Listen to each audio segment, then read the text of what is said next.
Isaac, you should make a video, man. Do do ba ba ba ship it bow.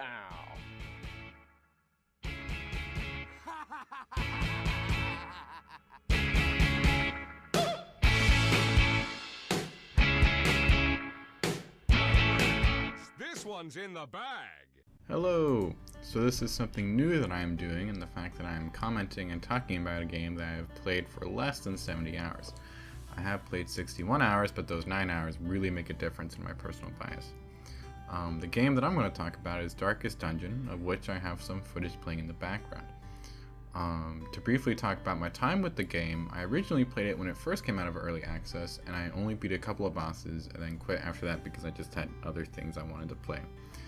Then about 3 years after that, I saw a nice video from Joseph Anderson on it that really took the game out to pasture. He really made a lot of comments on what he thought was wrong about the game, and a key part about it was that a lot of reviewers didn't finish the game and really only played early parts about it. And we talked about how the game would break down in the later parts of the game. So I thought that video was really informative, and it did shape a lot of my views on the game. I then later decided to play the game again, just because I was bored, and then also my twin brother was playing a lot, and I wanted to see if I would have similar thoughts on it. At this point, it bears mentioning that I have beaten all of the game's bosses.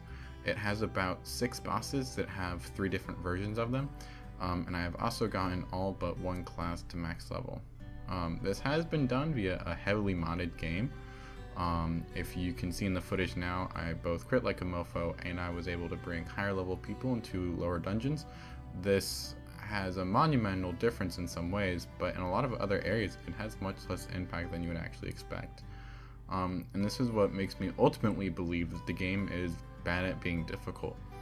This game does a good job at being oppressive and hard, but it is inadequate in providing a challenge. I would support my view by using these following statements. The difficulty of the game relies on linear scaling and inversion of the action economy. The game uses randomization to a fault, as being unknowable is different from being unpredictable. There are no meaningfully provocative decisions, only sacrificial ones.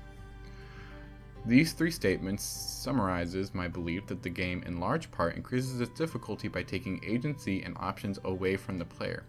I believe this is bad game design. The game does advertise itself as a challenging gothic roguelike turn-based RPG about the psychological stresses of adventuring, but the Darkest Dungeon fails to sufficiently communicate stress. This game is like a football coach that, in an effort to teach you to manage pain, is just abusive. Instead of producing harder opponents that require different strategies, it just makes your current opponents more immune to all strategies. The game increases the dodge, speed, and protection stats of all enemies as you progress, and the key stats here are dodge and speed. You have no ability to counter dodge, and you have very limited ability in countering speed.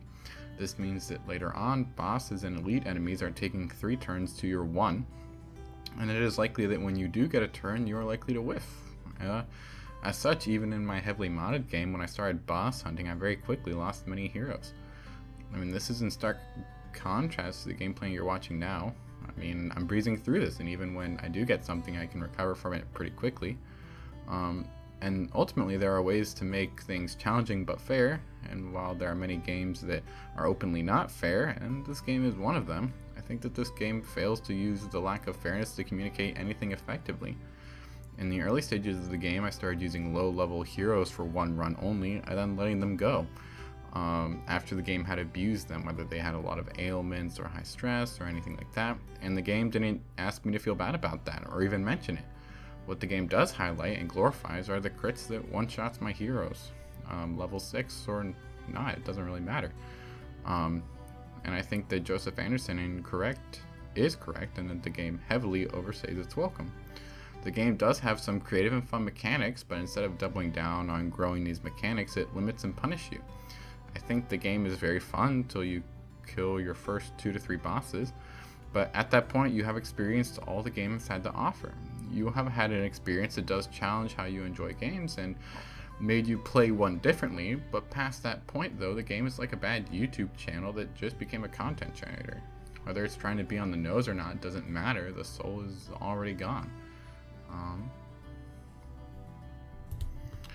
And that's really all my thoughts on the game. I did have a good time with it, but ultimately what kept me staying with it was the fact that I have 300 hours in Skyrim, and I have not beaten Skyrim, so I didn't want to add another game to that list. And also the game does have really fun mods.